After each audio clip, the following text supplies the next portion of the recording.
Hello everyone, in this session we will be discussing about the various university examination questions and the MCQs under the topic chemistry and metabolism of heme. This is a very important clinically relevant topic because you have heme synthesis and heme breakdown. Under heme synthesis you have the disorders porphyrias and under heme breakdown you have the disorders jaundice. So jaundice is a very commonly asked clinically important topic. So let us discuss the various university questions which have been asked. The first one which is asked is about formation of bilirubin. So you have to discuss about how heme gets broken down. The complete pathway which we have discussed about how heme gets broken down. The heme oxygenase which is present in the reticuloendothelial system. You have biliverdin, then you have bilirubin, and then you have to tell about how bilirubin goes to the liver, gets conjugated, and how it gets excreted, the enterohepatic circulation, the formation of urobilinogen, stercobilinogen. Everything in detail needs to be mentioned when you are asked a 5-mark question on formation of bilirubin. The other question is about the hemoglobin structure and function, which you would have been discussed already. The hemoglobin, how there are many polypeptide chains, the 4 polypeptide chains. You have to tell about the alpha subunit, beta subunits, and you have to add a note about the various the alpha helices which are present, and you have to tell about the proximal and distal histidine residues. Then you have to tell about the various functions of hemoglobin as a protein also. Then you have the normal serum levels and formation of bilirubin. So here bilirubin, formation of bilirubin, as I told you already, you have to describe in detail about conjugation of bilirubin, before conjugation what is a fate, and then after conjugation what happens, how it enters the intestine, everything needs to, and how it gets excreted needs to be mentioned. And normal serum levels, you have to classify them as normal serum total bilirubin levels, normal serum conjugated bilirubin, normal serum unconjugated bilirubin.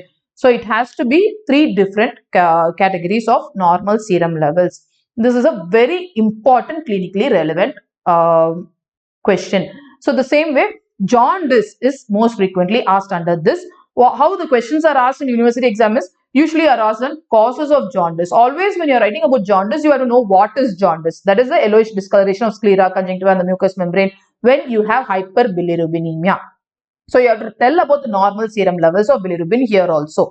And then you have to classify the jaundice into the 3 different types, that is hemolytic, hepatic and obstructive, or you can write it as pre-hepatic, hepatic and post-hepatic. So you have to write about the 3 different types of jaundice, and then you have to list the causes for each type. For example, for hemolytic, you have to write about the various hemolytic anemias, and then you have to write about the hepatic causes like hepatitis, and then you have to write about post-hepatic like obstructive causes like gallbladder and any kind of cancer of the head of the pancreas. So you have to list down the causes of various types of jaundice. Always classify your answer on jaundice. Now the next question which is frequently asked is about mention the biochemical changes seen in the blood and urine in obstructive jaundice. Obstructive jaundice is a very frequently asked question. So we have discussed under our section in jaundice where we classified, or we had a table in which there will be the normal findings. You will have the findings in pre-hepatic, hepatic and post-hepatic jaundice. So for obstructive jaundice, you have to take out the points for post-hepatic jaundice and list down those biochemical changes. For example, it has to be classified as those seen in the blood, where which type of bilirubin will be increased. For example, conjugated bilirubin will be increased. At the same time, you have to write certain urine parameters also. So urine bilirubin test, what happens? Urine urobilinogen test, what happens? Whether it is positive or negative. All those needs to be mentioned in this case. Now the next question is classify jaundice and mention the lab findings for each category. So you just classify what is jaundice, classify the different types of jaundice, and you can just write the table which was displayed for you. So you can write about the normal findings, then the different findings which you have in pre-hepatic, hepatic and post-hepatic jaundice. And then you can, the other question which was asked is about differential diagnosis of jaundice. So this again is a different way of asking about the causes of jaundice. Write about what is jaundice, write about the classification of jaundice, write about the causes for each type of jaundice, and then add a note on the various biochemical findings in case of jaundice. So that will give you a complete answer, and this type of question can also be asked under an essay question. So you need to be more elaborate when writing an essay question on jaundice. The other question, the same question has been repeated. Explain biochemical alterations in the blood and urine in obstructive jaundice. So obstructive jaundice, more specifically one type of jaundice will be taken and the biochemical findings will be asked. So it will be easier if you remember the bilirubin metabolism. You will be able to easily write about what are the tests which needs to be done and whether it is positive or negative. That will be easier rather than memorizing all the tests.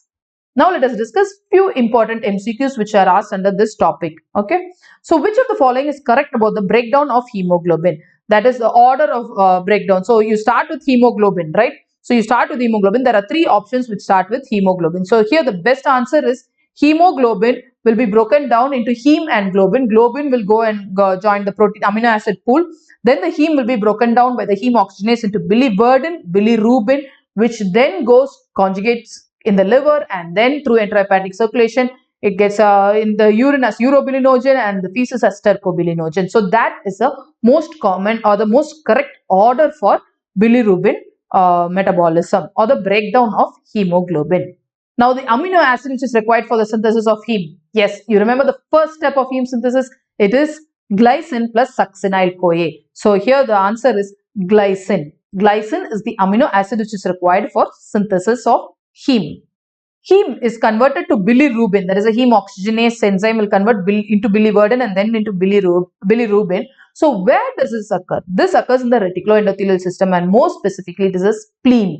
So heme is converted to bilirubin mainly in the spleen. Now a final question on the porphyrias which was asked recently was barbiturates precipitates the symptoms of porphyrias because.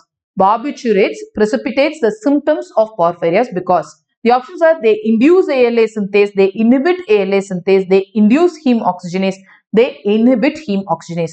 The answer is barbiturates are capable of inducing the ALA synthase enzyme which is the first enzyme of heme synthesis. So as a result, they precipitate symptoms of porphyrias.